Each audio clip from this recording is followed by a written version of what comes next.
आज हम बात करेंगे उस रैली की जिसने देश भर की सियासत को झंझोर दिया। प्रधानमंत्री नरेंद्र मोदी जी ने असम के दरांग में एक जनसभा को संबोधित करते हुए कांग्रेस पर ऐसा हमला बोला जिसने पूरे विपक्ष को बैकफुट पर ला दिया है। जी हाँ, लेकिन सबसे ज्यादा चर्चा में रही उनकी वो लाइन, मैं शिव भक्त हूँ, जहर भी पी जाऊंगा। आखिर क्यों पीएम मोदी जी ने ये कहा? जी हाँ, आइए चलिए जानते हैं।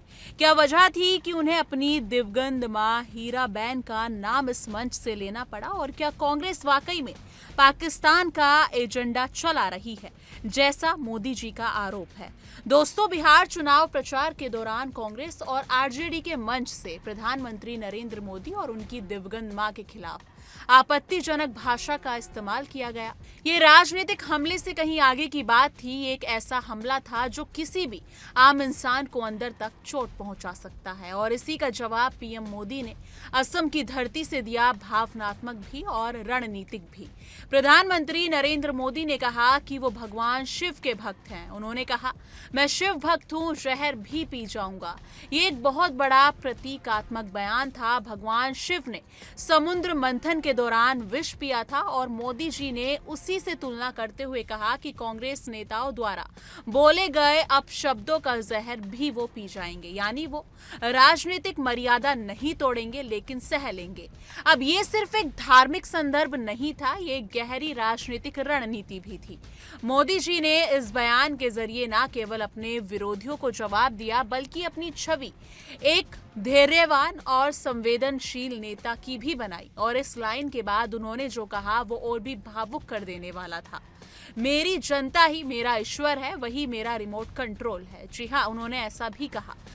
प्रधानमंत्री नरेंद्र मोदी जी ने कहा कि अगर वो अपनी पीड़ा जनता के सामने नहीं रखेंगे तो कहां रखेंगे, और यही उन्होंने उन लोगों पर भी निशाना साधा जो सोशल मीडिया पर उन्हें रोने वाला कहकर ट्रोल कर रहे हैं। उन्होंने कहा, मुझे पता है कि पूरा कांग्रेस इकोसिस्टम कहेगा मोदी फिर रोने लगेगा, लेकिन मेरी जनता मेरा देवता है।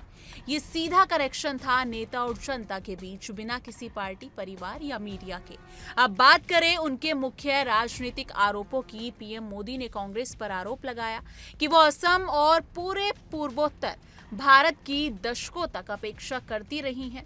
उन्होंने कहा कि कांग्रेस ने ब्रह्मपुत्र नदी पर केवल 3 पुल बनाए, जबकि बीजेपी सरकार ने पिछले 10 सालों में 6 नए पुल बना दिए हैं। यानी जो काम कांग्रेस ने 60 साल में नहीं किया, वो बीजेपी ने 10 साल में कर दिया।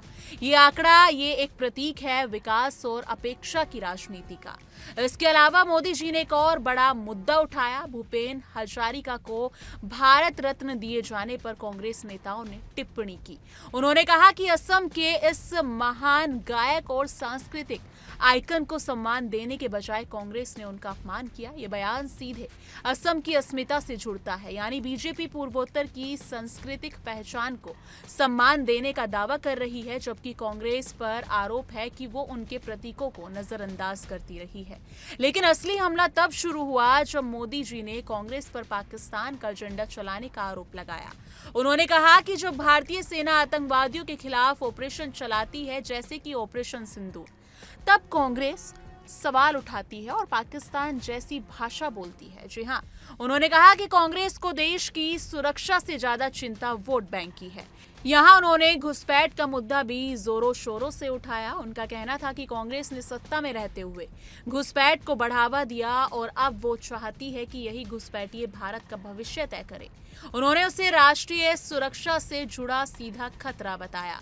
उनका दावा था कि कांग्रेस अब एक ऐसी पार्टी बन चुकी है जो राष्ट्रीय विरोधियों और घुसपैठियों की संरक्षक बन गई है। अब सोचिए, एक तरफ इमोशनल अपील, मां का जिक्र, जनता को भगवान कहना, और दूसरी तरफ कांग्रेस पर घातक हमले। ये भाषण एक तरफ से भावनात्मक था तो दूसरी ओर रणनीतिक और धारदार। जी हाँ, इस पूरे भाषण का मकसद सिर्फ कांग्रेस पर हमला करना नहीं था, बल्कि जनता को यह संदेश देना भी था कि मोदी अकेले नहीं है, उनके साथ करोड़ों लोगों का विश्वास है।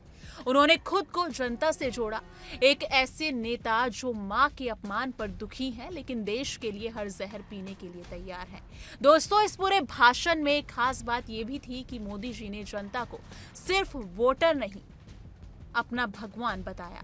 ये बहुत ही रणनीतिक लाइन है। इससे ये भाव आता है कि मोदी सत्ता के लिए नहीं, सेवा के लिए राजनीति में है।